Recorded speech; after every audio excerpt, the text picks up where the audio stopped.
Welcome to the very first 2025 OnlyFans Agency Q&A. I've been getting an insane number of questions in my DMs lately about running an agency, scaling creators, and what's actually working right now in the OFM space. And honestly, the volume of messages has been wild. Everything from how do I sign my first creator to how do I build a chatting team to what's working for traffic in 2025. Instead of trying to answer everyone's one by one in the DMs, I figured I'd sit down or stand up and create one video that covers the most common and most important questions you've all been asking me. Before we dive into the questions, I want to give you a bit of context so you know why you should even listen to me in the first place. In September of 2025, my agency hit $750,000 in revenue in a single month. That was a huge milestone for us, and it didn't happen by luck. It came from years of testing, failing, improving systems, and staying ahead in the industry. Now, because of that growth, a lot of you have been reaching out and asking how we sign these high quality creators, how we build and train our teams, and what is working right now for both paid and organic promo, how to structure offers, and even questions about mindset and leadership as you scale. And look, I absolutely love seeing that curiosity. When I started in OFM, there weren't many real people giving out real practical answers. So this video is my way of pulling back that curtain, whether you're just starting your agency or you're already running one and want to scale to 6 or even 7 figures. Now, my goal today is to give you clear, honest answers based on real results, not theory and no bullshit, just from my experience. And we're going to go through the most frequently asked questions I get. So everything from signing your first client to what to charge the client, to scaling your first creator to 5 figures a month, to how to reinvest profits, avoid the mistakes that hold most agencies back. Now, by the end of this Q&A, you should have a much clearer roadmap for what to focus on next in your own agency. So grab a notepad, because I'm going to keep this raw, direct, and packed with the things that actually move the needle forward. Let's jump straight into the first question. How do I sign my first creator? Great question. My answer is different from 99% of people in the space. I'm not telling you to spam DMs or rush into outreach. The very first move is to get crystal clear on who your ideal client avatar actually is. Do you want them to specialize in younger mainstream creators or trans creators or couples or a very specific aesthetic or persona? The list goes on, but you cannot help everyone equally. Pick a lane before you pick a person. Here's why. Most agencies fail because they sign anyone and then spend months exhausting efforts on creators with limited upside or zero operational fit. For your first client, you want someone who lets you prove the process quickly. Someone who is actually scalable, that starts with definition, not outreach. Let me give you the full roadmap I'd use if I was starting again tomorrow. Step 1, define your ideal client profile, so your ICP. Step number 2, reality check your lane. So if you pick a niche so narrow you can only find 12 prospects, look, that's going to be tough. But if you pick a lane so broad it includes everyone, you're back to randomness. And step 3, build value assets before you send a single DM. Now, I prepare 3 things. A 1-page audit template with checkboxes for bio, link, pin post, CTA, and funnel gaps. A 7-day growth plan tailored to them. What we'll post, what we'll test, and what we'll measure. And a 90-second Loom script or personal video that explains one fast win they can implement today. Now, when I reach out, I'm not selling, I'm solving.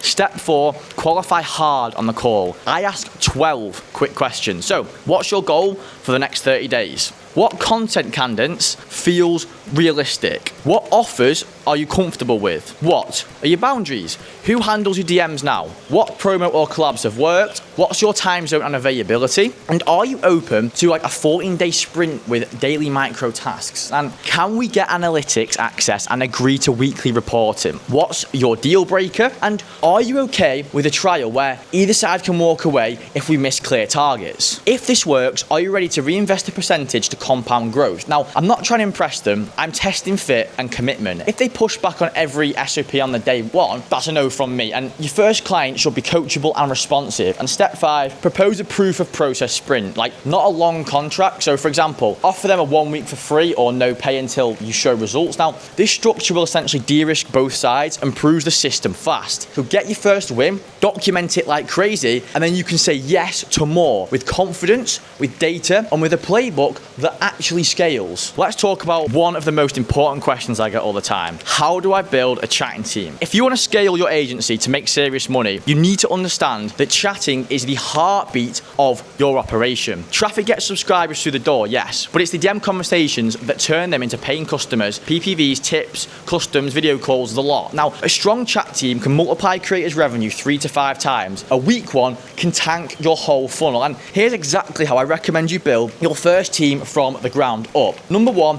cast a wide net first. The first mistake most new agency owners make is saying, I just need 2 chatters, so I'll reach out to 2 or 3 people. That is the wrong approach. You want to reach out to 20 to 50 applicants at the same time. Think of it as a funnel. Not everyone will be qualified. Not everyone will be committed. If you only talk to the exact number of seats you need, you'll end up settling for whoever says yes, even if they're a bad fit. So use platforms like Upwork, online job boards, Discord groups, or even referrals. Our hiring is now all internal. And send out a simple ad that makes it clear you're hiring chatters for an OnlyFans agency and that you'll be running them through a professional hiring process. Stage 1, English proficiency test. Once you've got your 20 to 50 applicants, the first gate is an English proficiency test. You cannot afford poor grammar or broken English in your DMs. It kills conversions and makes the creator look unprofessional. Send everyone a short written test, nothing fancy, just a few paragraphs they need to respond to naturally. If they're not fluent or can't communicate clearly, don't let them move to the next stage. No exceptions. So this alone will cut your pool in half and save you a ton of time. And stage 2, training material. So for the applicants who pass the English test, the next step is training. So send them your training documents or videos that explain exactly how you want them to chat. Your tone, your upsell style, the way you handle boundaries from fan labeling, response times, everything. This is important because a lot of applicants may have worked for other agencies before, and that's often a problem. They usually come with bad habits, too pushy, too transactional, or they ignore obvious upsell opportunities. You want them to unlearn those habits and learn your system from scratch. And stage 3, training test. So once they've had time to study your training, send them a test on the material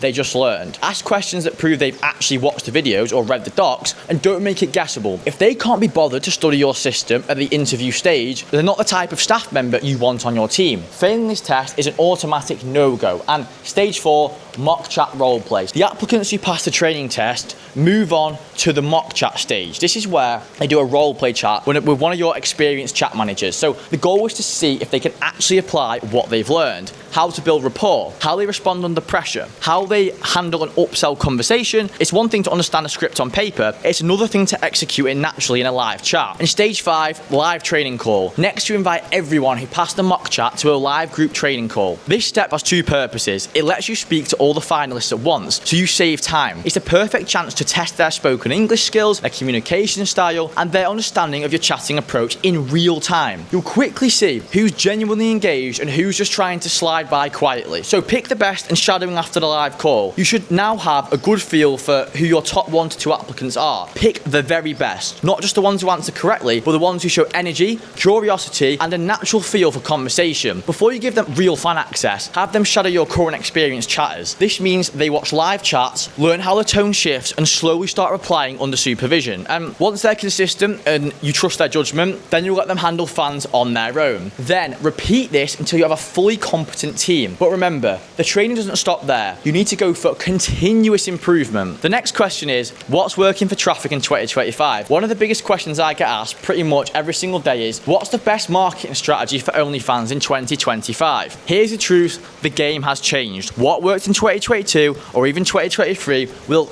bury you today. The copy-paste, plug-and-play content plans are dead, and if you're still running them, you're invisible. Organic is working because the platforms reward trust and community. The more your content makes people feel like they know you before they ever pay you, the more the algorithm pushes you for free. So before you even think about ads, fix your organic systems. Paid promo only works if your organic is converting. Otherwise, you're just burning money faster. And right now, Instagram is the single strongest platform for converting followers into subscribers. Reels still dominate, but you can't copy trending audios anymore and expect results. And if your reels don't show your real personality, they simply won't convert. Less sexualized reels are outperforming over the explicit ones. And since the recent ban waves, safer work leading content is safer, gets higher engagement, and raises your perceived value. So forget trying to run 5 to 10 random news pages like we all did in 2023. In 2025, the algorithm rewards depth and consistency. So pick the 1 or 2 accounts that convert best and make them elite. Trial reels. They don't pull the numbers they used to. Instagram now limits how often you can push the same trial video and penalizes duplicate content. If you still want to run trials, space them out, make them more safe for work than your normal content, and use systems like our optics framework to avoid duplication penalties. If you get Instagram right, it becomes your highest converting channel. TikTok is still one of the fastest ways to get fresh eyes on your content, but you have to play by TikTok's rules. Don't just repost IG Reels. TikTok favors native content. Snappy editing, 1 to 2 second hooks, quick cuts, and heavy passing interrupts, and movement that keeps watch time high. Use TikTok as a top of funnel traffic engine. Its job is to reach new audiences and then push those followers into your Instagram, where they'll actually convert to buyers. For us, the IG TikTok combo has been a massive growth engine behind scaling past 500k a month. If your model's niche fits, think MILF, tattoos, cosplay, trans, alt. Reddit is outperforming almost every other free traffic source right now. ROI here is insane if you do it properly. Warm up accounts the right way, post consistently, and know which subreddits are best for each vertical. Engaging communities before asking for anything, and most creators will sleep on Reddit, which is why the upside is huge for those who do it right. Twitter, or X, isn't the fastest growth platform, but it's excellent for building a good connection with your existing followers. Share opinions, thoughts, behind the scenes stories. Now, this is how you turn a follower into a fan, and a fan into a customer. Avoid posting heavy, not safe for work here. It lowers your perceived value and damages your chat conversion rate. And YouTube isn't the traffic powerhouse it used to be, but it's still useful if you focus on the right type of content. Skip the try and hauls and generic trends, they don't convert. Instead, do personality-driven videos, podcast-style chats, behind-the-scenes vlogs, long-form storytelling. Think of YouTube as a trust builder, not a traffic driver. Now, big mistake I see is agencies and creators making it posting and hoping. We track everything. Watch time saved, shares, DMs, click-throughs, and every post is a data point. When you stack enough data, you see patterns, which lets you double down on content that converts and cut what's just simply vanity metrics. We still run some paid promos, but only after we know our organic is converting. And think of it like this: organic is the fire, paid is the fuel. If your fire isn't burning hot already,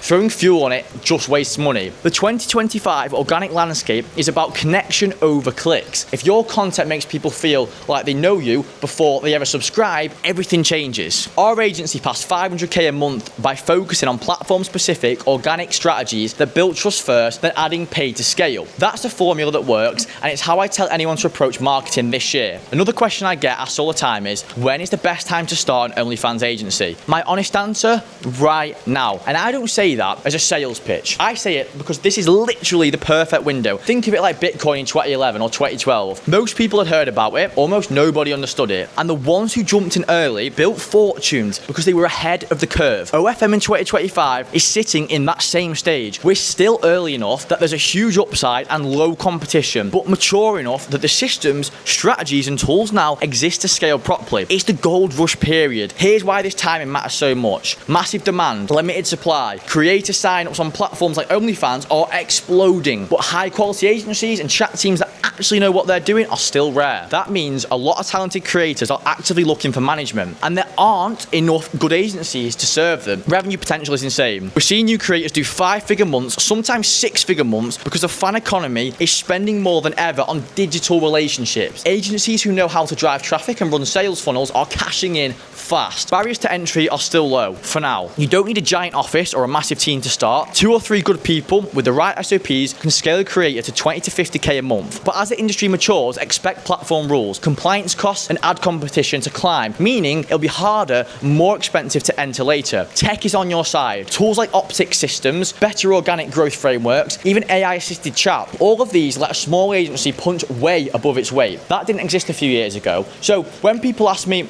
should I wait until I'm more prepared? I tell them the same thing I tell my mentees. Waiting only makes the market more crowded and more expensive to enter. This window right now is as close to a modern day gold rush as you'll ever see in the creator management space. You don't need to be perfect to start. You just need to start while the opportunity curve is still steep.